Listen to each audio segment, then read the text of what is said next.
Mboweni, Trevor Manuel, Jamnandas Godan.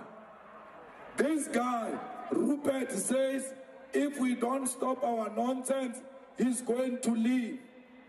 I want to call upon South Africans.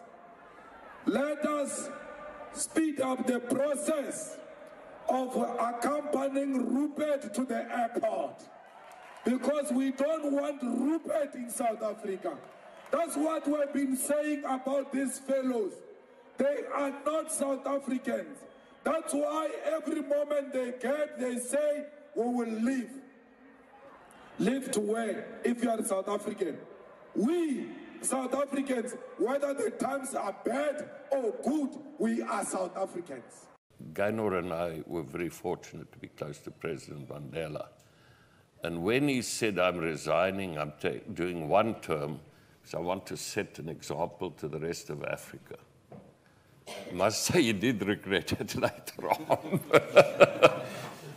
When he was outlasted by decades by some of his contemporaries. But so we asked him, so who do you want to take over? And he said, no, Mr. Mbeki. And I was surprised. I said,